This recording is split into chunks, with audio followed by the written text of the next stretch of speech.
जय गुरुदेव। जय गुरुदेव नाम किसका,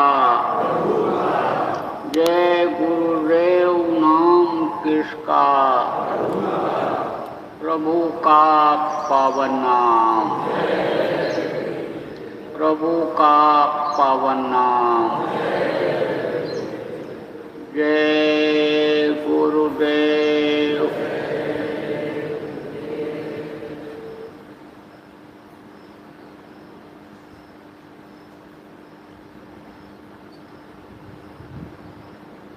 सर्वसमर्थ सर्वत्र स्मरणीय परम पूज्य गुरु जी महाराज, उपस्थित सभी सत्संगी साधक प्रेमी बच्चे एवं बच्चियां, गुरु महाराज की अपार दया मेहर हुई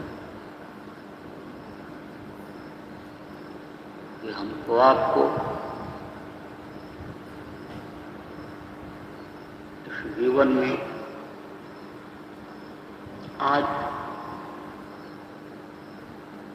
2 जुलाई 2020 को उज्जैन आश्रम पर सायंकाल की बेला में आध्यात्मिक संदेश सुनने और कहने का अवसर मिला है।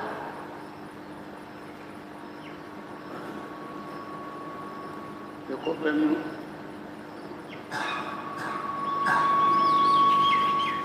जब किसी को कोई जानकारी हो जाती है, किसी भी क्षेत्र की हो, चाहे वो खेती की हो, चाहे व्यापार की हो, चाहे नौकरी की हो, चाहे पढ़ने लिखने की हो, तो कुछ लोग तो ये जिज्ञासा इच्छा रखते हैं कि हम इस क्षेत्र में ज़्यादा से ज़्यादा जानकारी कर लें, और कुछ ऐसे होते हैं कि जो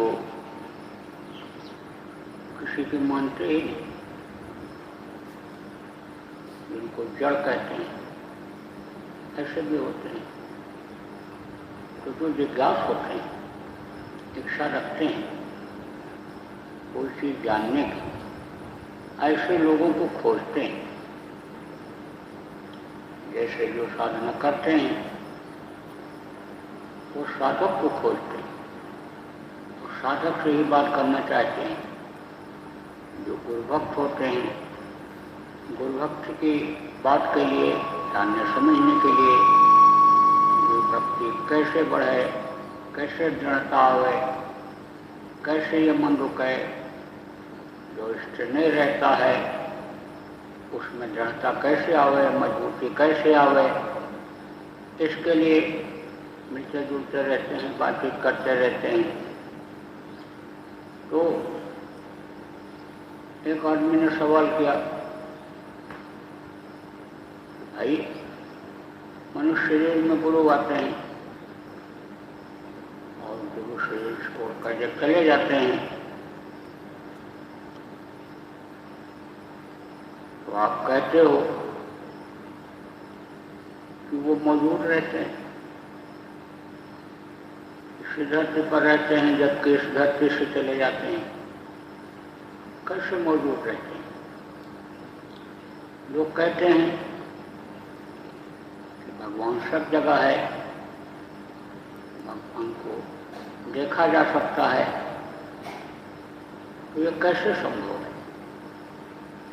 कहाँ रहता है?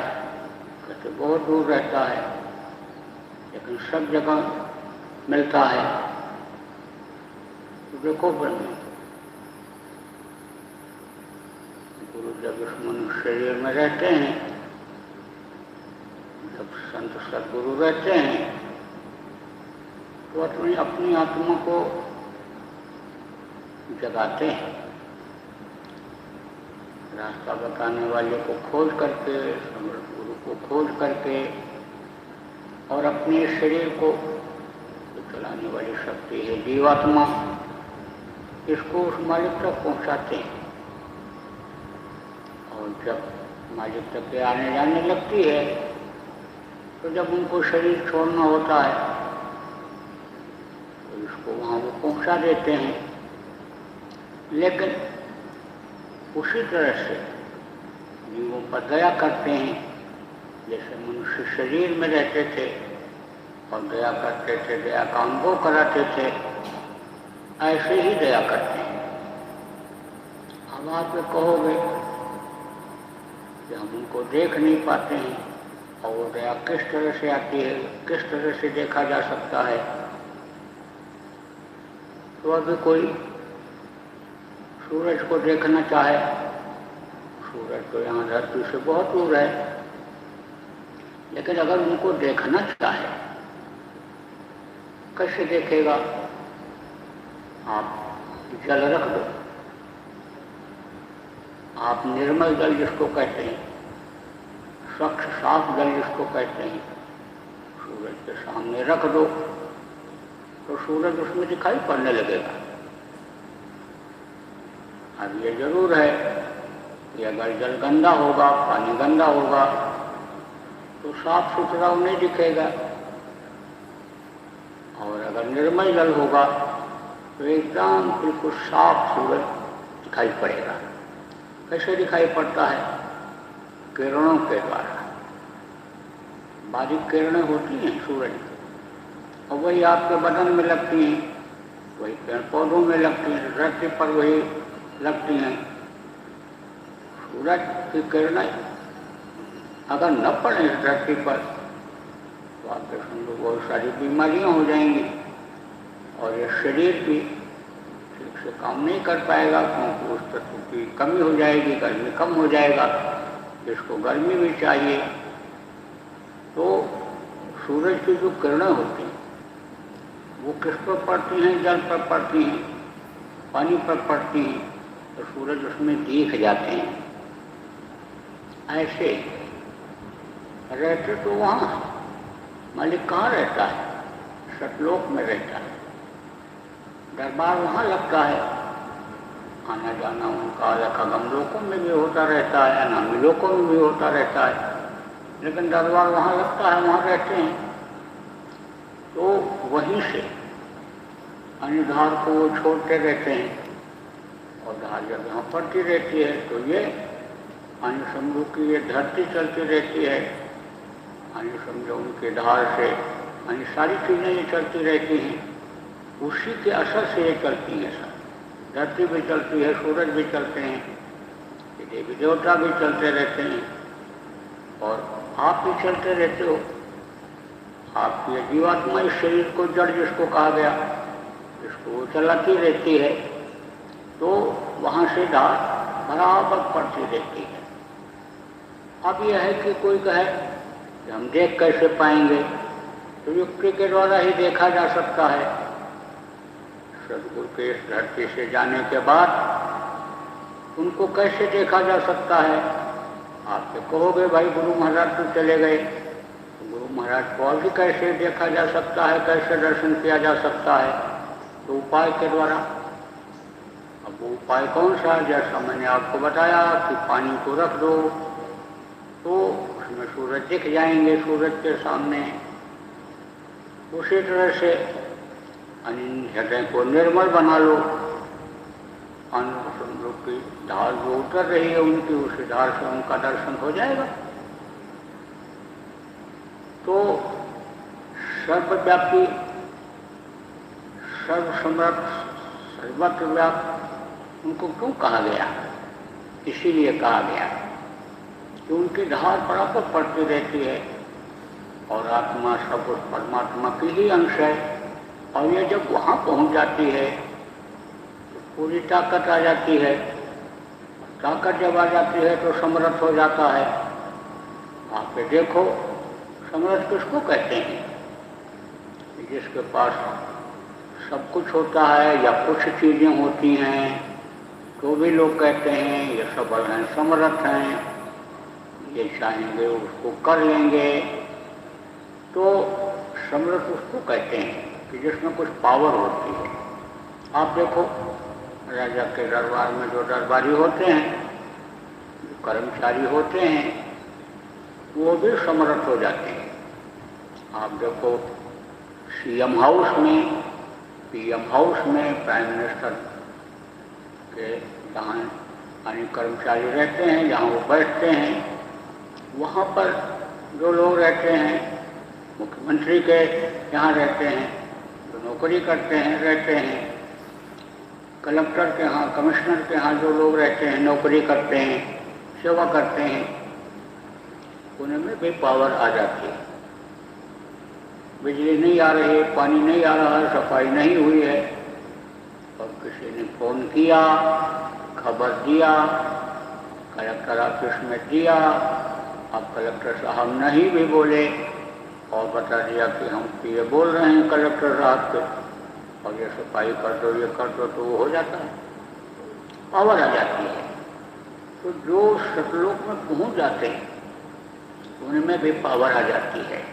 जिन लोगों में जो पहुंच जाते हैं साधना, उनमें भी पावर आ जाती है, उनमें भी ताकत आ जाती है। आप देखो कहा गया यदा यदा ही धर्म से ग्लानिर्भवति भारत अभुत्थानम अधर्मस्य तदात्मानं सृजाम्यहम्। जब जब हुए धर्म की हानि बाढ़ें, असुर अधम अभिमानी गोस्वामी जी महाराज ने भी कहा कि शक्तियाँ आती हैं काम करने के लिए, इस धरती पर धर्म की स्थापना के लिए, दुराचारियों को हटाने के लिए, सज्जनों की रक्षा के लिए, जीवात्माओं के कल्याण के लिए शक्तियाँ आती हैं। अब जब जितने पावर की जरूरत होती है उतना पावर लेकर के वो ताकतें उतरती हैं, ऊपर से आती हैं। जब ये जीव फंसने लग जाते हैं, अपने घर जाने में बहुत दिक्कत हो जाती है, राशि में ये फंसने लग जाते हैं, स्वर्ग वैकुंठ तक ही अब पहुँच पाते हैं, आगे नहीं बढ़ पाते। तब सत्पुरुष यानी समझो कि अपनी भारी भरकम ताकत को यहाँ भेजता है, जो संत कहलाते हैं, सद्गुरु कहलाते हैं। तरह तरह से लोगों ने नाम रखा, किसी ने साहिब कहा, किसी ने कुछ कहा। तो आप ये समझो कि वो आते हैं, तो उनका संबंध वहाँ से होता है, वो जल्दी उस चीज़ को पकड़ लेते हैं। जैसे देखो यानी कोई मास्टर जी का लड़का है और मास्टर अपने बच्चे को यानी घर में भी पढ़ाते समझाते रहते हैं, तो स्कूल में पढ़ने के लिए जब जाता है तो जो पढ़ाया जाता है उसको जल्दी समझ जाता है, उस चीज़ को पकड़ लेता है। ऐसे ही इस चीज़ को वो पकड़ लेते हैं और पकड़ करके अपनी आत्मा को वहाँ पहुँचा देते हैं। तो जब वहाँ पहुँच जाती है तो ये ताकतवर हो जाती है, क्योंकि सारी चीज़ें वहीं से जुड़ी हुई, तो सक्षम हो जाते हैं। और चूँकि वहाँ पर उनका स्थान होता है तो वहाँ से यानी समझो कि ये सब संभालते रहते हैं, समर्थ होते हैं, सब समर्थ कहा गया। तो आपको इस बात को समझने की ज़रूरत है कि आपके ऊपर उस मालिक की दया हुई, यानी गुरु महाराज जो समर्थ सर्वव्यापी, उनकी दया हुई और आज आपको कुछ सुनने को मिल रहा है, और हमारे ऊपर दया हुई, आज आपको कुछ सुनने का मौका मिल रहा है। तो ऐसे समय जब कुछ परमार्थ की बातें कही जाती हैं, सुनी जाती हैं, तब यानी समझो कि यह अच्छा समय माना जाता है, उस समय का समय भाग्यवान माना जाता है। तो आपको मैं बराबर सुनाता रहा, गुरु महाराज भी सुनाते रहे, और जो भी समझदार जानकार संत आए सब लोगों ने यही कहा, यह मनुष्य शरीर किराए के मकान से है, किराए के मकान को अपना मत समझो, इसको जब वो चाहेगा खाली करा लेगा, इसकी कीमत आपके लिए कुछ नहीं है, दूसरे की चीज़ की कीमत आप नहीं लगा सकते हो, ये किराए का मकान है, अब आप ये समझो कि इस किराए के मकान को उसने दया करके दिया, समझो कबों कृपा करना संदेह और देती विनेश नहीं। उन्होंने कहा गोस्वामी महाराज तो उसकी दया हो गई, तो उसने इस शरीर को दिया। किस लिए दिया कि इसके अंदर जो जीवात्मा है इन दोनों आँखों के बीच में बैठी हुई है, इसको परमात्मा का अंश कहा गया, इसको यहाँ से निकाल करके और वहाँ पहुँचा तो उसके पास तक। यानी क्यों? क्योंकि ये फंस गई, इसमें ऊपर से उतारी गई, लेकिन ये फंस गई और नहीं जा सकती। जैसे इस समय आप ये समझो कोरोना रोग की वजह से लॉकडाउन हो गया और जो जहाँ रहा वहीं पड़ा रहा। अभी बहुत से लोग विदेश गए थे, विदेशों में पड़े हैं, अभी दूसरे प्रदेश में जहाँ रोक है इधर उधर आने जाने में, वहाँ पड़े हुए हैं। ऐसे आई है, उतारी गई, लेकिन अब ये फंस गई और जा नहीं पा रही है। तो रास्ता अगर निकलने का है तो इसी मनुष्य शरीर में है, इसी मानव मंदिर में है, और किसी में रास्ता नहीं है। तो रास्ता है ही नहीं, क्योंकि इसमें पूरे 5 तत्व हैं और किसी शरीर में पूरे 5 तत्व हैं नहीं। और पूरे 5 तत्व जिसमें रहते हैं उसी के बुद्धि और विवेक होता है, बाकी नहीं होता है। 5 तत्व किसको कहते हैं? जल। जल आप जानते हो, पानी पीते हो आप, समझो जल। पृथ्वी। पृथ्वी किसको कहते हैं? धरती। और जिस पर आप रहते हो देखो सबका बोझा ढोती है, कितनी सहनशील है, और इसको अन्य लोग जलाते भी। धरती के ऊपर ही देखो आग जलाते हैं, जलती भी है। आप ये समझो कि इसको खोद देते हैं और ये खुद भी जाती है स्वार्थ के लिए, लोगों के लिए नहीं बोलती। कहाँ काट कूट यानी खोद खाद धरती सा है और काट कूट बन रहा है, और कुटिल वचन साधु सा हैं, औरों सहा न जाए तो ये बर्दाश्त करती है। कहते धरती जैसे हो जाओ, सब का बोझा दो, सबकी सुनो। आप समझो कि यह धरती, जमीन इसको कहते हो, जल पृथ्वी, पृथ्वी या धरती, जल पृथ्वी अग्नि आग सब जानते हो। जल पृथ्वी अग्नि वायु, वायु माने हवा, और ये आकाश। इन 5 तत्वों से यानी बच्चा माँ के पेट में बनता है, उसका पिंड तैयार होता है। अब यहाँ उसको जिंदा रहने के लिए, पालन पोषण के लिए इन चीज़ों की ज़रूरत है।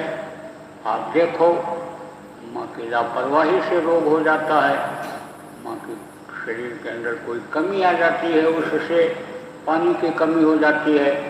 डॉक्टर कहते हैं पानी की कमी हो गई, बच्चा बढ़ नहीं पा रहा है, बच्चे का विकास रुक गया।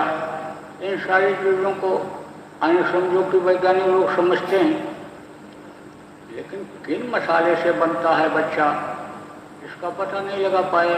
कौन सी ताकत बच्चे को तैयार करती है इसका पता नहीं लगा पाए। कौन सी ऐसी चीज़ है कि जिसके निकल जाने के बाद बड़े बड़े डॉक्टर वैज्ञानिक फेल निराश हो जाते हैं, इसका नहीं पता लगा पाए। लेकिन कुछ चीज़ों को पता लगा लिए, इसकी कमी से ऐसा होता है। तो पानी की भी ज़रूरत है बाहर निकलने के बाद, हवा की भी ज़रूरत है। तो ऑक्सीजन नहीं मिल रहा बच्चे को, सांस लेने में दिक्कत हो रही है, तो अंदर भी ज़रूरत इन चीज़ों की थी और बाहर भी इन चीज़ों की ज़रूरत पड़ती है। इसलिए उसने शरीर को चलाने के लिए इसको बनाया। और 3 गुण आप ये समझो कि 3 गुण कौन कौन है? रजोगुण। रजोगुण किसको कहा गया? रजोगुण कहा गया आराम तलबी। बहुत से लोगों का स्वभाव देखो आराम तलबी होता है, कुछ नहीं करना चाहिए, बस भोजन मिलता रहे और पड़े रहें, कुछ नहीं करना। तो कहते राजा है, राजा को कोई फिक्र नहीं रहती है, उसको तो खाना समय पर मिलेगा ही, सोने का बिस्तर लग ही जाएगा। वो रजोगुणी उसको कहते हैं।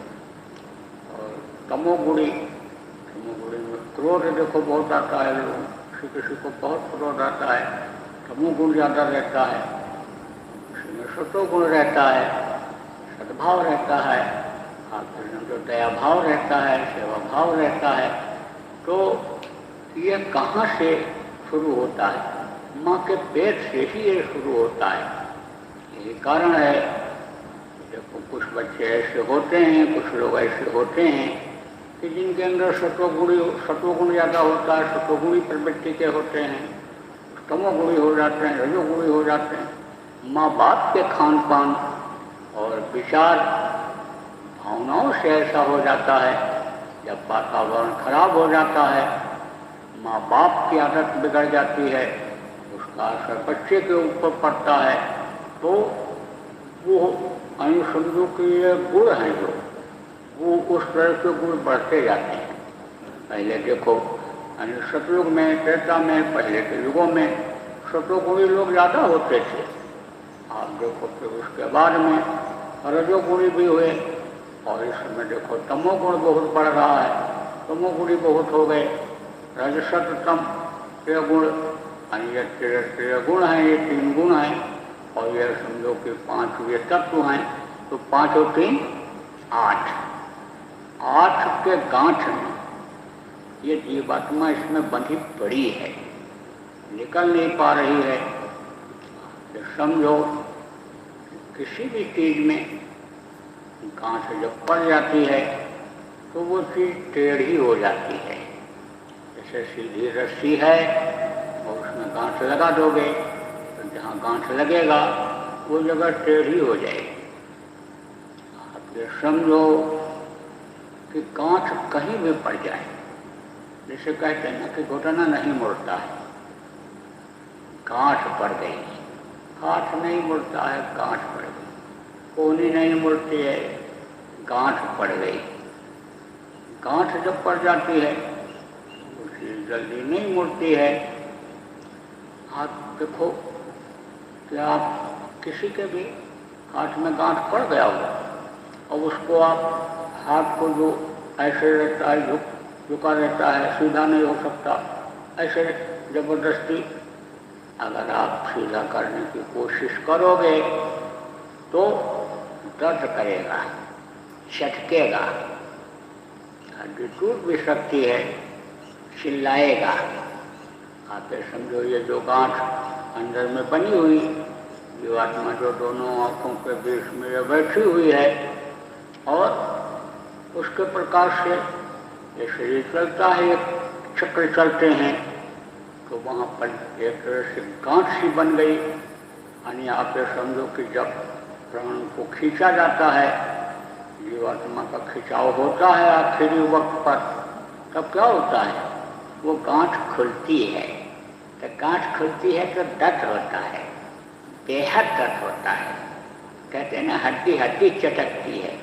तो जैसे ऐसे हाथ करो सीधा और खट से होगा हड्डी टूट जाएगी, ऐसे टूटती है जब गांठ खुलता है।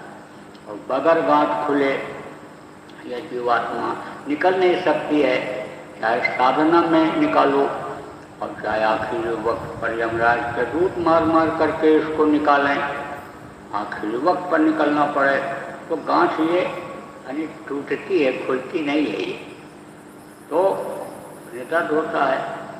अब आप समझो कि साधना ये जो सूरज सब योग की बताई जाती है, उसमें क्या किया जाता है?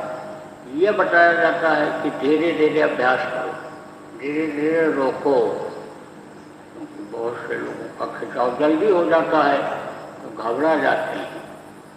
मालूम पड़ता है कि जैसे बदन में दर्द हो गया, पीड़ा हो गई, तो बहुत से लोग तो निराश होने लगते हैं, छोड़ने लगते हैं। इससे तो और तकलीफ बढ़ जा रही है। इसलिए कहा गया धीरे धीरे खिंचाव करो, लगे रहो बराबर। कहा गया धीरे धीरे से ही काम होता है, धीरे धीरे रे मना, समझो कि मन को लगाए रहो, धीरे धीरे इसको उधर से निकालते रहो, खींचते रहो इधर, खिंच जाती है तो यह गांठ पड़ गई। कहाँ गांठ पड़ी? आप समझो कि आंखों के नीचे। ये क्या है? ये पिंड है। और ये पिंड कहाँ बना? मृतलोक में बना, और बना बाहर निकला। अब ये पिंड मनुष्य शरीर है, ये कहाँ रहता है? समझो कि ये मृतलोक में रहता है। तो ये लोक जो है ये पिंडी लोक कहलाया। ये पिंडी लोक है। तो पिंड हमें ये समझो कि ये नीचे की तरफ इस पिंड में जीवात्मा उतर है। उधर ऊपर में अंडी लोक है, ब्रह्मांडी लोक है। तो उसमें उधर से इसका समझो के रुख नहीं रह गया, इधर आ गई। इसके ताकत से ये शरीर चलता है, चक्र चलते हैं। जैसे आपको बताया गया सत्संगों में, यह कंठ चक्र, हृदय चक्र, और ये नाभि चक्र, और इंद्रिय चक्र, और गुदा चक्र, ये चक्र है। तो ये चक्र चलते हैं, किससे चलते हैं? जीवात्मा के ताकत से चलते हैं। जैसे जीवात्मा ऊपर से उतारी गई, दोनों आंखों के बीच में ये बैठाई गई इस पिंड में, बहुत पतले सुराख से, बहुत पतले रास्ते से, ऐसे ही बहुत पतले सुराख से, बहुत पतले रास्ते से आप ये समझो कि इसमें डाली गई। अब जैसे जैसे समझो इसमें डाली गई पतला रास्ता, उसके बाद में फिर उससे थोड़ा मोटा हुआ। आप ये समझो फिर इधर से ये मोटा हुआ, और यहाँ से नाभि में मोटा हुआ, और फिर ये पेशाब की जगह और जो मल त्याग करने की जगह, लैट्रिन करने की जगह है, वहाँ थोड़ा थोड़ा मोटा हो गया। आप ये समझो अब ऊपर से ही, पेट से ही देखो मल बाहर निकलता है, पेट से ही ये जो पेशाब निकलता है ऊपर यहाँ से निकलता है। ऐसे जीवात्मा भी इन स्थानों पर उतरी। किसके साथ? मन के साथ। हम मन के साथ जब उतर गई तो आप तो समझो कि मन इंद्रियों का हो गया स्वादी, स्वाद इसको आने मिला। तो इसने क्या किया? वहीं जमाव कर लिया, अखाड़ा बना लिया एक तरह से, यानी चड्ढी ले लिया जिसको कहते हैं कि समझो कि भूतिन ने चड्ढी ले लिया, इसके सिर पर से उतर रही ही नहीं है, बराबर इसी पर रहती है। देवता ने चड्ढी ले लिया, ऐसे ये चड्ढी ले लिया, और जहाँ जमाव हो जाता है वो स्थान भारी हो जाता, मोटा हो जाता है। जैसे पब्लिक एक जगह इकट्ठा हो जाती है तो देखो वो जगह भारी हो जाती है, नाव पर लोग ज़्यादा बैठ लेते हैं तो वो भारी हो जाता। ऐसे वो स्थान भारी हो गए या स्थान भारी हो गए। तो अब इतनी आसानी से आप ये समझो कि खींचने पर खींचते नहीं, और इधर समय बदलता जा रहा है। आज जैसा वातावरण पहले के युगों में नहीं था, पहले के युगों में इतनी गांठ नहीं पड़ी हुई थी, इतना ये चड्ढी नहीं लिए हुई थी जीवात्मा, हल्का था तो जल्दी समझो कि खुल जाता था। तो लोग क्या करते थे? समझो कि प्राणायाम करते थे, कुंडलिनियाँ ये जो इनको जगाते थे, नीचे से खिंचाव करते थे, गुदा चक्र को रोकते थे, इंद्रिय चक्र को रोकते थे, समझो कि नाभि चक्र को रोकते थे, हृदय चक्र को रोकते थे, कंठ चक्र को रोकते थे। और इन चक्रों पर देवताओं की जो परछाई है, जो छाया है, सबके पड़ती रहती है। तो उन देवताओं का लोग दर्शन करते थे, और उनका दर्शन जब मिलता था खुश हो जाते थे। आपके सामने अभी बढ़िया कपड़ा पहन करके चाहे कोई स्त्री हो पुरुष हो आ जाए तो उसको ऐसे देखते रहोगे, कहोगे देखो कितने सुंदर हैं, इनका कितना बढ़िया रूप है। नाटक नौटंकी में आके देखो, उस तरह के लोग नहीं रहते हैं। सिनेमा के हीरो हीरोइन जिनको कहते हो वो उस तरह के नहीं रहते हैं, लेकिन वो ऐसा सुंदर रूप बना लेते हैं, कहते हैं मेकअप कर लेते हैं कि उनको लोग देखते हैं, उनकी सुंदरता पर मोहित हो जाते हैं। ऐसे ही देवी देवताओं को लोगों ने जब देखा, उनकी सुंदरता को देखा, उनके लिबास कपड़े को देखा, तो उसमें लोगों को आनंद आया। और आनंद आया तो उसको वो करने लग गए। किसी भी चीज़ में जब आनंद आता है तो मनुष्य करवाता है। आप देखो, जब बिक्री नहीं होती दुकान की, जब भोजन खाने में आनंद नहीं आता है तो मन कहता नहीं खाएंगे, इसमें कुछ आनंद नहीं मिला। और जिस चीज़ में आनंद आता है, मनुष्य चीज़ को बनवाता, खाता, खिलाता है तो आनंद आने लग गया, तो लोग उसको करने लग गए तो आप समझो कि बढ़ने लग गए। लेकिन आज जैसा वातावरण उस समय नहीं था। पहले के युगों में जब ये चीज़ थी तो लोगों की उम्र ज़्यादा होती थी और शरीर मजबूत होता था। शरीर आज की तरह से कमज़ोर नहीं होता था, निर्बल नहीं होता था, क्योंकि वो काम जो था मेहनत का था, उसमें तकलीफ होती थी। जैसा मैंने आपको बताया कि जैसे दर्द होता है, तकलीफ होती है, जब किसी को घर से निकालो, घर से छुड़ाओ, जगह छुड़ाओ, उसको तकलीफ होती है। आप यहाँ पर आकर पहले सत्संग में बैठ गए, अब कोई दूसरा आएगा, आपको उठाएगा, हटाएगा तो आपको तकलीफ होगी। ऐसे तकलीफ होती थी, तो तकलीफ होती थी तो उसको वो बर्दाश्त कर लेते थे। आप ये देखो कि जो है प्राण को लोग खींचते थे, गोचरी, खाचरी और क्या क्या बताया उसमें, तो क्या करते थे, जीव को ऐसे बढ़ाने का अभ्यास करते थे। जीव ऐसे आगे बहुत बढ़ जाती थी और फिर उसके बाद उसको ऐसे घुमा करके, ऐसे और घुमा करके तलवा में लगा लेते थे। अब तलवा में जब जीव को लगा लेते थे तो प्राण जो खींचते थे, प्राणायाम जिसको कहते हैं, वो ऊपर रुक जाते थे। और प्राण जब ऊपर रुक जाता था तो प्राण के साथ ही जीवात्मा का जो है वो प्रकाश और रेंज और वो होता है, जीवात्मा की ताकत होती है। तो जीवात्मा भी वहाँ रुकती थी। तो रुकती थी कहाँ? समझो कि आँखों के और ये मुँह के बीच में रुकती थी, तो भी लोगों को आनंद आता था। लेकिन अब पहले जैसा वातावरण नहीं रहा, पहले जैसे अब लोगों के कर्म नहीं रहे, अब लोगों के कर्म गंदे हो गए। पहले के कर्म इतना गंदा नहीं थे, इतना कर्म लोग इकट्ठा नहीं कर रखते थे। जीवात्मा की जगह पर चतुर्संताकरण में इतने कर्म लोगों के नहीं जमा थे। आप ये समझो, हल्की मैल अगर लगी हो तो उसको आप धोकर साफ कर लोगे, लेकिन जब एक तरह से काई जैसी लग जाती है तो जैसे काई जल्दी नहीं छूटती है, पानी गंदा अगर तालाब का आपके हाथ में लग जाए तो आप उसको साफ कर लोगे, धो लोगे। लेकिन जो पानी जमा हो करके आप ये समझो काई जैसा सीढ़ी पर हो जाता है, वो जल्दी आसानी से नहीं धुलता है। मिट्टी आ गई हो, कोई और गंदगी आ गई हो, आप नहाने के लिए तालाब में गए हो और सीढ़ी पर वो जमा है तो उसको आसानी से साफ कर दोगे।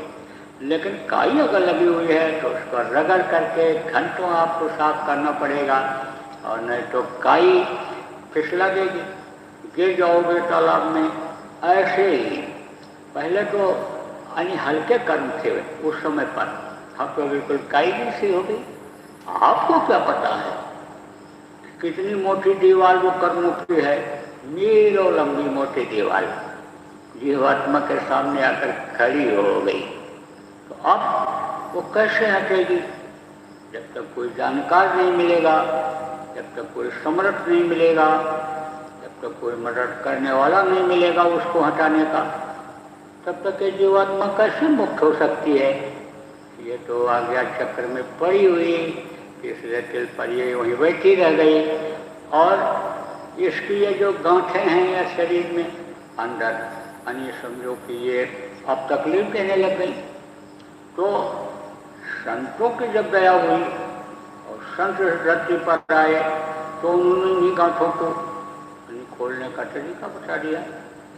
अब अगर इन गांठों को आप खोलने लग जाओगे इस समय पर, तो जो बहुत मोटी गांठ पड़ जाती है वो जल्दी समझो कि नहीं साफ होती है।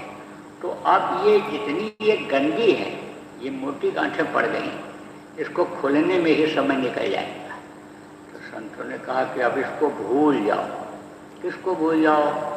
शरीर को भूल जाओ। उस समय पर शरीर याद रहता था। आप प्राणायाम करोगे तो जहाँ तक यानी प्राण खींचेगा, आप ये समझो कि वहाँ तक खींचेगा, बाकी ये इधर का याद रहेगा। इधर भी अगर रहेगा तो शरीर में अगर प्राण है, जीवात्मा है, उसका अगर अंश है, ताकत है जहाँ भी, तो वो चीज़ याद रहती है।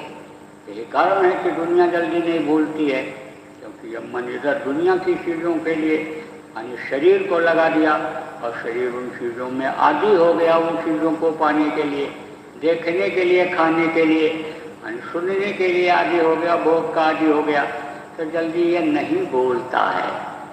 लेकिन जब इसको आप भूलोगे, किसको? जो इस शरीर के साधना में बाधक चीज़ें हैं, जैसे ये धन है, पुत्र है, परिवार है, मान और प्रतिष्ठा है, जब इसको आप भूलोगे, दुनिया को थोड़े समय के लिए भूलना है। अगर एकदम भूल जाओगे तो फिर शरीर को भी नहीं चला सकते हो, क्योंकि इन चीज़ों की ज़रूरत भी है आपको। इसलिए कहा गया थोड़े समय के लिए भूलो। आप समझो कि इस समय पर संन्यास इसीलिए मना किया गया। सन्यासी जीवन में साधु बन जाने पर, जंगल चले जाने पर भगवान की प्राप्ति नहीं हो सकती है, क्योंकि सुरत सब योग की साधना ही उस मालिक के दर्शन करने की साधना है, देवी देवताओं के दर्शन की साधना है। जो वेदवाणी उसकी हो रही, आकाशवाणी हो रही, उस पर सुनने का तरीका है। तो आप ये समझो कि फिर अनुभव हो नहीं सकता है, क्योंकि शरीर की जरूरत पड़ेगी। तो यह भी कहा गया कि इसी में रहो, इसका भी ध्यान रहे, लेकिन एकदम से इसी में ध्यान मत लगाए रहो। जरूरत पड़ने पर शरीर के लिए काम कर लो, और जरूरत जब न हो तो जरूरत से बेकार की चीज़ों को इकट्ठा मत करो। हमेशा याद रखो कि जो भी सामान हम इकट्ठा करते हैं, ये हमारे कोई काम आने वाला नहीं है। ये सारा का सारा सामान और ये सारा का सारा रिश्ता इस शरीर के लिए ही है, और ये सार्वभौमिक सत्य है। यानी ये बिल्कुल 16 आना 100% जिसको कहते हैं, यह सत्य है। यह शरीर छोड़ना पड़ेगा। और अगर ये विश्वास न हो तो इतिहास उठा करके देख लो, पुराने लोगों को देख लो, तो मनुष्य शरीर में आए, देवी देवता ऋषि मुनि चाहे रहे हों, सबको छोड़ना पड़ा। और उनको अगर आपने नहीं देखा, कहोगे विश्वास हम कैसे करें, तो आप अपने दादा पिता को देख लो, जो आपसे बड़े रहे, शरीर छोड़कर चले गए, उनको आप देख लो कि वो चले गए, सब चले जाएंगे। ऐसे हमको भी सब छोड़ के जाना पड़ेगा। तो इसमें लिप्त मत हो, इधर से ध्यान को हटाओ, और आंखों के नीचे की ये जितनी भी साधना है, इसको आप भूल जाओ कुछ समय के लिए। तो संतों ने कहा कि आंखों के बीच से जो रास्ता गया हुआ, आँखी मध्य पाँखी चमके, और पाँखी मध्य द्वारा और ते द्वारे दूरबीन लगावे उतरे बहुजन पारा। ये भवसागर है। इस भवसागर से पार तभी हो सकते हो कि समझ लो कि जब इससे अलग होगे, छोड़ोगे, और नहीं तो इसी में घूम घूम करके आना पड़ेगा। जैसे समझो कोई पक्षी जहाज के ऊपर आकर के बैठ जाए, पानी के जहाज के ऊपर बैठ जाए, और जहाज वो चल पड़े, तो जब उड़ेगा भी तो कहाँ जाएगा? उड़ जहाज का पंछी उन जहाज में आवे। ऐसे ही मृत्युलोक में ही बार बार आना पड़ेगा। जब तक मृत्युलोक से बाहर नहीं निकलोगे, भवसागर से बाहर नहीं निकलोगे, तब तक कैसे मुक्ति मिल सकती है? इसी में आना पड़ेगा। तो ये समझो कि ये नीचे का बोलो, नीचे की इसको छोड़ो और ऊपर निकलो, उधर जाओ। कब संभव होगा? जब गुरु की दया होगी, गुरु की कृपा होगी, मेहरबानी होगी, और वो रास्ता बताएंगे। तो आप सब लोग भाग्यशाली हो, आपके ऊपर गुरु की दया हुई, आपके संस्कार अच्छे रहे, और गुरु महाराज ने आपको खींचा, और आप उनके पास पहुँचे। देखो, बगैर गुरु की दया के कोई जा नहीं सकता है। खींचते हैं जब वो, तब शुद्ध बुद्ध बोल रहा नहीं तनिखी शुद्ध बुद्ध भूल जाता है कि हमको खाने के लिए कल का इंतजाम करना है, हमको कपड़े का इंतजाम कल के लिए करना है, कल की हमको व्यवस्था करनी है। कल को वो भूल जाता है, जिसको लोगों ने देखा ही नहीं। कल किसी ने देखा है, लेकिन कल के लिए ही सब कुछ करने लग जाते हैं, तो कल को वो भूल जाता है। शुद्ध बुद्ध भूल रहा तन की शुद्ध बुद्ध भूल जाता है और निकल पड़ता है, आ जाता है। जब दया होती है, खिंचाव होता है। खिंचाव जब होता है उनकी वाणी में, उनके संदेश में, किसी के द्वारा संदेश मिलता है और उसको सुनते हैं तो बेचैनी उठ जाती है। और बेचैनी पैदा होती है तो आदमी चल पड़ता है जिधर के लिए। जैसे घर में बैठा रहता है, बेचैनी होती है, फिर बाहर निकल जाता है। आप समझो कि उसी तरह से निकल पड़ता है। तो आपको खींचा, किसी न किसी बहाने खींचा। उनको मालूम रहता है कि किसमें इसका मन लगा हुआ है, हम उसी मन की लालच दे देते हैं, उसी मन की कि तुमको ये चीज़ मिल जाएगी। आप तो समझो किसी को ये रहता है हमारा शरीर एकदम स्वस्थ रहे, किसी को ये रहता है चलता फिरता ही रहे, किसी को रहता है कि हम पेट भरने के लिए खाएं, चलने के लिए शरीर को खाएं, किसी को रहता बढ़िया माल मिलता रहे। तो आप तो समझो जब वो चीज़ें मिलने लगती हैं, जिसकी इच्छा रहती है, पहले वो इच्छा पूरा करते हैं और जब लोग उस बात को बताने लगते हैं तो लोगों की इच्छा जग जाती है, खींच जाते हैं। तो क्या बताते हैं ये संदेश, जो उसको फायदा हुआ उसका वो संदेश देता है लोगों को। जैसे सत्संगी बहुत से लोग कहते हैं हम तो सत्संग नहीं कर पाते हैं, हम तो लोगों को नहीं बता समझा पाते हैं, लेकिन हमको जो फायदा हुआ सत्संग में आने से, भजन ध्यान सुमिरन करने से हमको जो फायदा हुआ वो हम बराबर लोगों को बताते रहते हैं। जब बताते रहते हैं लोग फायदा सुनते रहते हैं। बहुत से लोग तो ऐसे ही चल देते हैं, लेकिन बहुत से लोग जो आते हैं वो आजमाइश करने के हिसाब से आते हैं और आजमाइश भी करते हैं। कुछ तो ऐसे चले आते हैं कि चलो भाई बाबा का सत्संग है और चलो सुनिया में धार्मिक बातें बताएंगे, जैसे आम आदत बनी हुई है। किसी ने कह दिया चलो कथा सुन जाओ तो वहाँ भी चले गए, किसी ने कहा चलो भागवत हो रही वहाँ भी चले गए, किसी ने कहा ये पत्थर भगवान है इन पर मत्था टेको, किसी ने कहा पेड़ पर मत्था टेको, किसी ने कहा मुक्ति मोक्ष दायिनी कौन है, गंगा है, यमुना है, कृष्णा है, कावेरी है, गोदावरी है, इनमें नहाओ नदियों में, तो उधर भी चले जाते हैं। कुछ ऐसे होते हैं तर्क वितर्क करते हैं, समझने की कोशिश करते हैं कि इससे क्या फायदा होगा, क्या लाभ होगा, और जब जान करके समझ करके और फायदा हासिल करना चाहते हैं तो कुछ न कुछ फायदा कुछ न कुछ लाभ सबका होता है। जैसे पत्थर की मूर्ति ही भगवान मान करके लोग पूजा करते हैं, तो कम से कम श्रद्धा जगती तो है, भगवान के प्रति प्रेम तो पैदा होता है, भगवान याद आते तो हैं। वो दिखाई भले भी न पड़े, उनकी आवाज़ भले न सुनाई पड़े, उनके दया का अनुभव भले न हो, लेकिन एक श्रद्धा जगती है और श्रद्धा जगती है, विश्वास जमता है, तो उसका भी कुछ न कुछ लाभ मिल जाता है। लेकिन कुछ ये इच्छा रख करके आते हैं कि भाई हमको भगवान मिल जाए, हम उनका दर्शन कर लें। देवी देवता जिनको हम पेड़ में, पौधे में, पत्थर में खोजते हैं, जिनको हम तीर्थों में खोजते हैं, मंदिरों में खोजते हैं, जाते हैं, जिनके लिए हम इस शरीर को तपाते हैं, व्रत रखते हैं, एक टाइम खाते हैं, आप समझो कि ठंडी में भी स्नान करते हैं, जिसके लिए हम समझो के प्रयास करते हैं, उनको हमको मिल जाए, दिखाई पड़ जाए, तो उनको जो बताया जाता है, जो गुरु महाराज ने बताया, उसको वो करते हैं, तो खिंचाव होता है। तो आप तरह तरह की भावना लेकर के गुरु महाराज के पास आए थे और आपकी इच्छा पूरी हुई, भावनाओं की पूर्ति हुई, तो आप इसमें लग गए।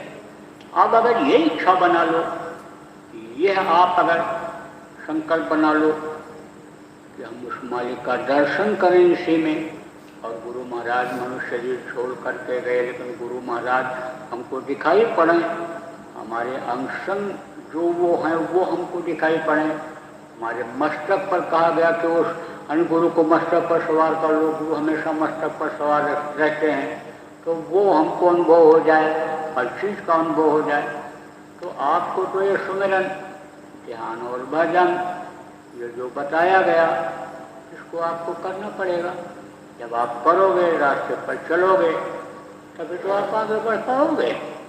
शब्द तो हमेशा उतर रहा है, आवाज़ तो हमेशा आ रही है, जिसमें कशिश है, जिसमें आनंद है, जिसमें खिंचाव है, लेकिन शब्द को पकड़ने की कोशिश नहीं करोगे। कौन से शब्द को आप पकड़ोगे? ये जो यहाँ पर हो रहा, कोई बोल रहा है, गाना बजाना हो रहा है, चिड़िया बोल रही है, जानवर बोल रहे हैं, यानी उन शब्दों को आप पकड़ोगे, इन कानों से आप उसको सुनोगे, तो वो शब्द कैसे आपके पकड़ में आएगा? जब थोड़े समय के लिए कहा गया कान बंद करो, और कान को जब आप बंद करोगे और इस तन को बोलोगे अपने, और ये तन के लिए जिन चीज़ों को इकट्ठा करते हो, जहाँ मन लगा हुआ है, इसको बोलोगे, दुनिया को बोलोगे, और उधर मन लगाओगे, उधर की तरफ आप शब्द को पकड़ने की कोशिश करोगे। तो प्रयास जब आप करोगे तब वो शब्द आपको खींच लेगा, और जब शब्द आपको खींच लेगा तब वो ऊपर ले जाएगा। आप ये समझो, तब ऊपर जाने लग जाओगे, और जितने जितने आगे बढ़ते जाओगे उतनी जानकारी होती जाएगी, उतने मधुर ध्वनि, उतने मधुर शब्द मिलता जाएगा। जो भजन करते हैं, यानी सबको एक जैसी आवाज़ सुबह में नहीं सुनाई पड़ती है, किसी को मिलोनी सुनाई पड़ती, किसी कुछ, कोई कहता है झिंगुर जैसा, कोई कहता है कि आदमी जैसा, कोई कुछ कहता है, जानवरों जैसा, वैसा सुना। लेकिन धीरे धीरे धीरे साफ होता जाता है, धीरे धीरे क्लियर होता जाता है, ऐसे इसी तरह से दिखाई पड़ने में भी होता है। जब आगे जब जाते हैं तब समझो हर चीज़ की जानकारी होती है। तो आप सब लोग बहुत भाग्यशाली हो कि उनको नामदान मिला और जो मनुष्य शरीर मिला। अब आप धोखा मत खाना। अभी तक तो आप जुआ हारते रहे, अब आपके जीतने का मौका आया है। ये जिंदगी क्या है? ये जुआ की तरह से है। तो जैसे जुआरी जब हार जाता है तो ऐसे से नीचे किए हुए ऐसे आता है, ऐसे आदमी भी एक दिन हार जाता है। किससे हार जाता है? इस जिंदगी से, इस शरीर से। बुढ़ा जब तक आदमी नहीं होता तब तक तो बुढ़ापा को समझता ही नहीं है। तो जब बुढ़ा हो जाता है तब निराश हो जाता है, तब कहता आप क्या कर पाएंगे, कुछ नहीं हो सकता। आप देखो, हम इसको दुनिया की चीज़ों में ही लगाए रह गए, दुनिया को पाने में लगाए रह गए, उसको नहीं पा सके। अब इस शरीर से न ध्यान हो पा रहा, न भजन हो पा रहा है। तो जुआरी की तरह से यानी समझो कि इसको हार जाता है। जैसे जुआ में सब कुछ दे करके जुआरी जो रहता है उसके पास सब दे करके और चला आता है, ऐसे ही ये शरीर में जो भी है सब छोड़ देता है। शरीर के लिए जो करता है सब छोड़ देता है और हार करके चला जाता है। ये जीवात्मा चली जाती है, हार करके कर्मों के अनुसार सजा पा जाती है। तो अभी तक तो बहुत हारे, जो भी परिस्थिति रही हो, मनुष्य शरीर कई बार आपको मिला। अब हारने का जो भी कारण रहा हो, विषय वासनाओं में फंस गए हो, काम इन चीज़ों को कोई बताने वाला न मिला हो, रास्ता न मिला हो, संत न मिले हों, तो हमेशा हारते ही रहे। अब की बार आपको वीर बन करके दिखाना है, जीत करके बन दिखाना है। जो जीत जाता है उसको लोग शूरवीर कहते हैं। तो शूरवीर बन करके आपको दिखाना है, और नहीं तो फिर अभी तक तो हारते रहे, फिर हार जाओगे। ये समय निकल जाएगा और जो है शरीर से कुछ हो नहीं पाएगा। तो कहा गया जब चेतो तभी सही, अभी चेत जाओ, अभी सब लोग लग जाओ। और आप ये समझो कि बहुत से लोगों के अब फोन आने लगे, नामदान कब होगा, नामदान कब होगा। इच्छा लोगों की जगने लगी। यह भी एक दया है। तो जब प्यास ज़्यादा लगती है, अब पानी मिलता है तो बड़े चाव से पीता है। और ऐसे आप सजावट करके रख दो पानी का बढ़िया है, तो कोई नहीं पीता है जब प्यास नहीं रहता है। और अगर ठंडे पानी की ज़रूरत है, ठंडा पानी पीने का मौसम है गर्मी का, उसको गर्म पानी भी मिल जाए जब उसको ज़रूरत है तो उसको पी लेता है। ऐसे ही इच्छा पैदा होना, फुरना पैदा होना, इसमें यह भी एक मालिक की दया ही माना जाता है। तो ये तो कोई ऐसी चीज़ है नहीं कि ऐसे वैसे फेंक दो। समझो कि ऐसा तो है नहीं कि ऑनलाइन सब काम कर लो, ऐसा तो यह है नहीं कि कथा भागवत सब टीवी में सुन लो, तो सुन तो लो, देख तो लो, लेकिन जो कथा भागवत में पहले जो है पूजन होता था, मंत्र होता था, हाथ में जल लेना पड़ता था, करना पड़ता था, वो कैसे हो पाएगा, लाभ नहीं मिल पाएगा। तो टीवी में नामदान दे दिया जाए, फोन से नामदान दे दिया जाए, उससे कोई भला होने वाला नहीं। आपकी इच्छा है, आप पता लगाते रहो, जब गुरु महाराज की मौज होगी, आपको खबर लगेगी, आप नामदान ले लेना, मिल जाएगा आपको। तब तक के लिए इच्छा बनाए रखो, आशा बनाए रखो। जय गुरुदेव नाम जो वर्णात्मक नाम आपको बताया गया, ये प्रभु का नाम है, भगवान का नाम है, इसको आप जपते रहो, बोलते रहो। देखो प्रेमियों, गुरु पूर्णिमा आ रही है। गुरु पूर्णिमा का त्यौहार ये गुरु प्रेमियों के लिए बड़ा त्यौहार होता है। उस त्यौहार को खाने पीने और मौज मस्ती में ही मत बिता लेना।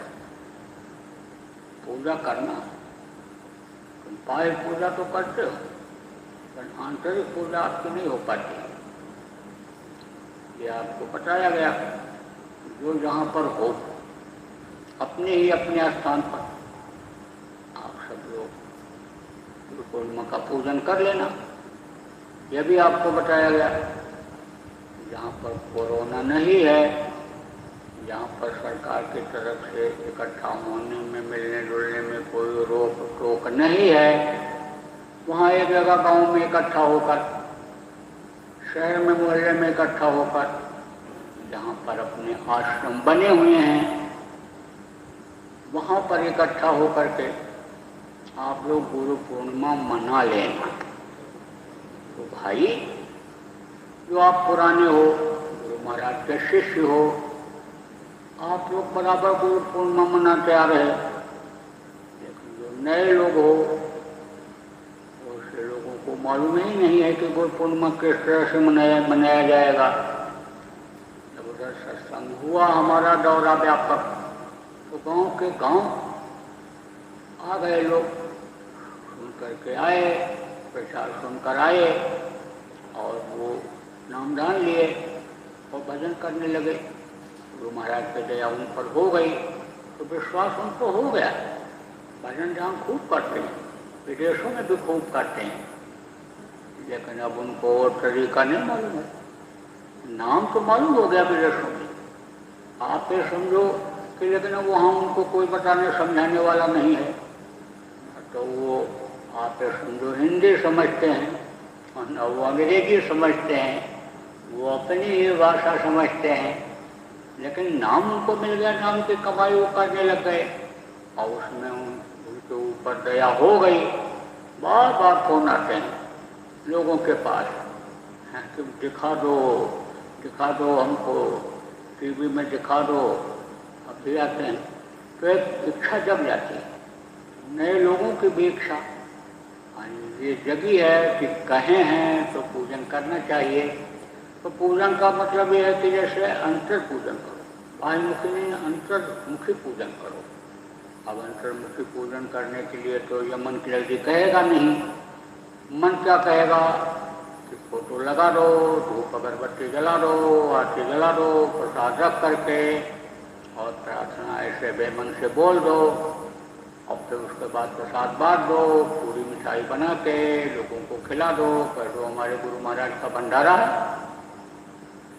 तो ये हो गई बाह्य पूजा। अंतर की पूजा किसको कहते हैं कि अंतर में गुरु का चरण मिल जाए, अंतर में गुरु का चरण पकड़ लिया जाए, अंतर में गुरु का दर्शन मिल जाए, अंतर में गुरु की दया ले ली जाए। तो उसके लिए आप ये समझो कुछ करना पड़ेगा। जैसे आप समझो कि कहते हैं प्लेटफॉर्म बनाओ और फिर उसके बाद उस पर चढ़ करके और ईंट गाढ़ा पकड़ाओ, मोरंग पकड़ाओ, तब मकान बनाओ। प्लेटफॉर्म बनाते हैं।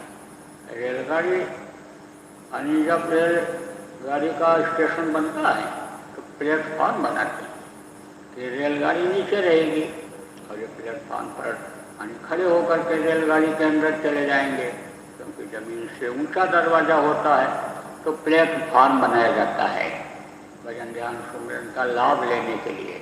ऐसे रेलगाड़ी पर बैठ करके लाभ लेने के लिए प्लेटफॉर्म बनाया जाता है।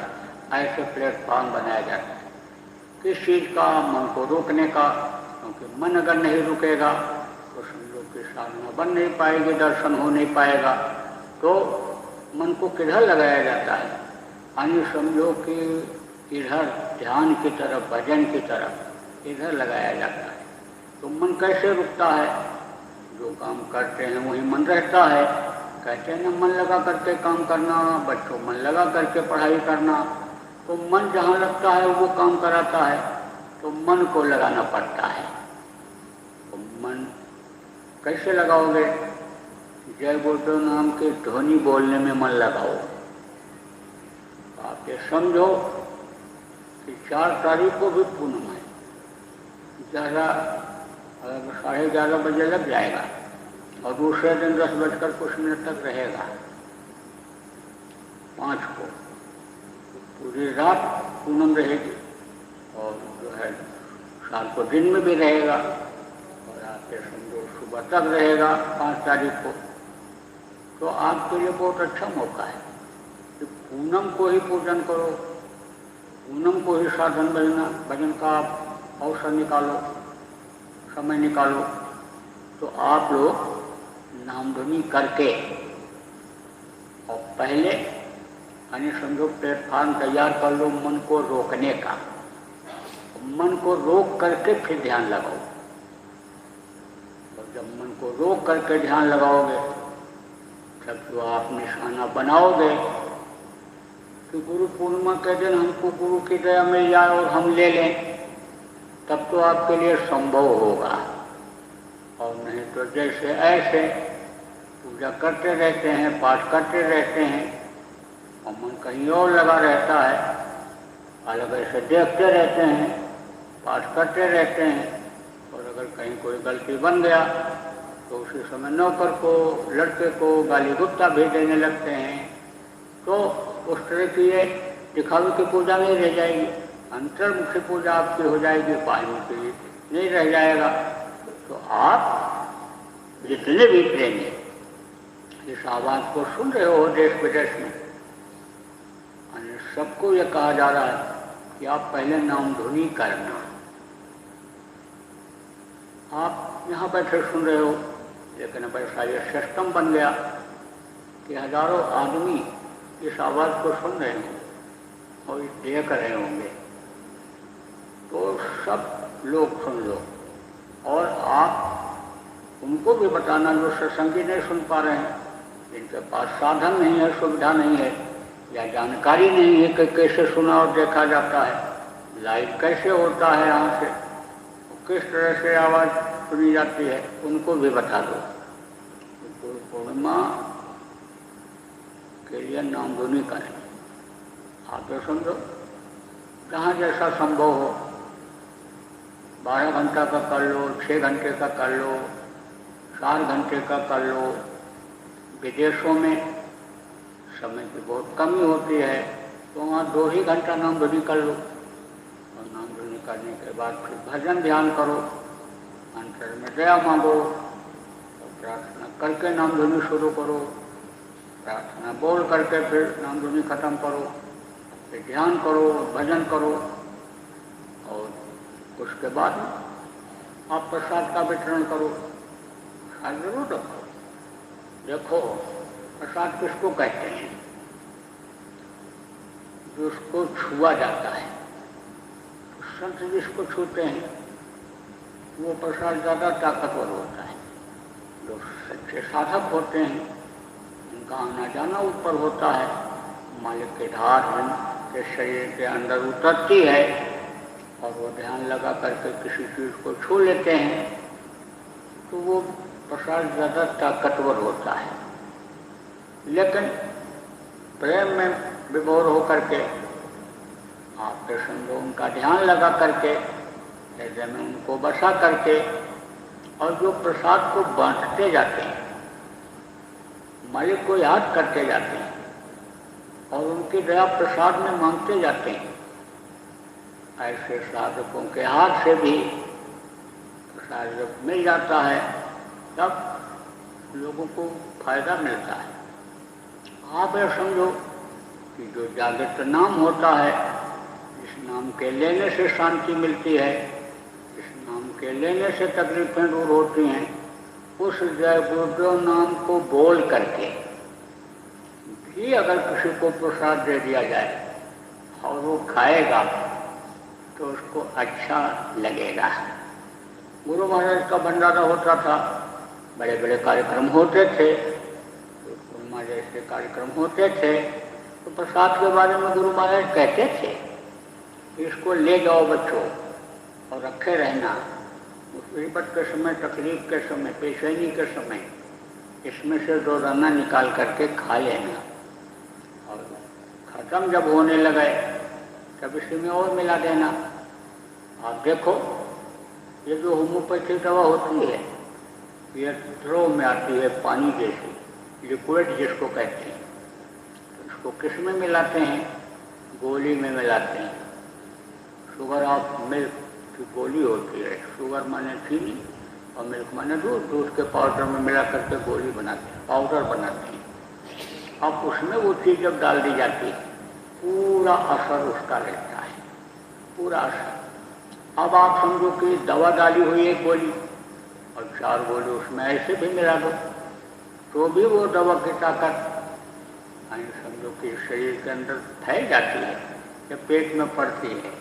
ऐसे ही समझो गुरु महाराज कहा करते थे, मान लो आपको किसी को देना ही है, बांटना ही है, तो जब आप दे दोगे कम पड़ेगा या आप खुद इस्तेमाल कर लोगे कम पड़ जाएगा तो उसमें और मिला लेना।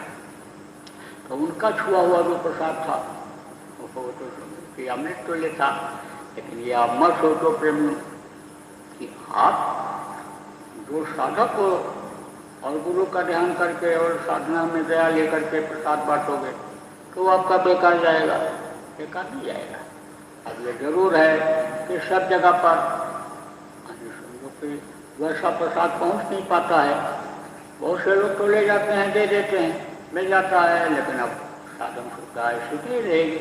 लेकिन फिर भी आप जहाँ पूजन करना वहाँ प्रसाद को अच्छे भाव से यानी गुरु को याद करके और गुरु के दया ले करके प्रसाद बांटते समय ध्यान उसी का करके आप अगर लोगों को प्रसाद दोगे तो लोगों के लिए वो भी फलदायी हो जाएगा, वो भी फलदायी हो जाएगा।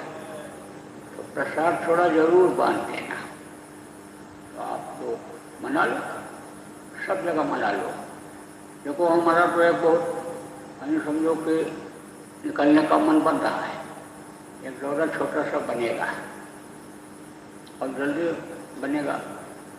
कब जाऊंगा आप समझो, किधर जाऊंगा अभी इसकी घोषणा नहीं है। अब यह है कि कयास तो लोग लगाने लगे, अंदाजा तो लोग लगाने लगे। अब कुछ लोग लाल बुझक्कड़ होते हैं, लाल बुझक्कड़ जैसा बूझ करके और अंदाजिया मारने लगे। लेकिन जब कोई जानकार होता है तो लाल बुझक्कड़ की बात गलत हो जाती है। लाल बुझक्कड़ कौन थे? गांव के एक थे, नदी के किनारे उधर हाथी निकल करके जंगल से गया था, तो नदी के किनारे जमीन भीगी थी, वहाँ उसका पैर पड़ा हुआ था, पैर रखे हुए गया था, बड़ा बड़ा निशान बना हुआ था और हाथी को गाँव के लोग देखे नहीं थे। तो सुबह के समय जब उधर गए नहाने धोने के लिए, लेटरिन के लिए, तब देखा भाई ये किस जानवर का पैर है, तो अंदाजा लगाने लगे कौन से जानवर का है पैर, बड़ा रहा होगा, बड़ा पैर रखा है, तब तभी तो इतना बड़ा दिखाई पड़ा। तब तक लाल बुझक्कड़ आ गए। तो लाल बुझक्कड़ अनुभव वाले थे, अनुभव तो हो जाता है, जानकारी हो जाती है, लेकिन कुछ लोगों को अनुभव नहीं भी होता है और उनका सम्मान जब बढ़ जाता है, लोग तारीफ करने लगते हैं, तब आप तो समझो कि उनको थोड़ा सा अहंकार आ जाता है। हम कैसे कहें कि ये चीज़ नहीं है, और जब कोई नहीं देखा है जो कह दोगे वही मान लिया जाएगा, वही मान लेंगे ये लोग। और जब लाल बुझक्कड़ पहुँचे तो लोगों ने कहा अरे लाल बुझक्कड़ आ गए, लाल बुझक्कड़ आ गए, अब ये बताएंगे कि किसका पैर है। तो हाथ की चक्की होती है ना, अब तो कम चलती है, पहले बहुत चलती थी, तो उसके जो पाटे होते हैं बड़े बड़े होते हैं, बड़े बड़े। तब उन्होंने कहा लाल बुझक्कड़ बूझ गए और न बूझा कोई। हिरना चकिया बांध कर यानी समझो कूदा हुए। उन्होंने कहा कि चक्की को हिरना ने पैर में बांधा और उसके बाद में जब वो कूदता हुआ गया तब ये निशान बन गया। अब कोई और जानकार आया था गाँव के बाहर का, वो भी नदी में स्नान कर, तो क्या ये बताओ हिरना चक्किया कैसे बांध पाएगा, इतना वजन होता है, जितना वजन चक्की होती है, हाथ की पाटा होता है, वो उससे कम वजन तो किसी हिरने का होता है, तो वो कैसे साबित कर सकते हो। ऐसे ही लाल बुझक्कड़ी अच्छी नहीं होती।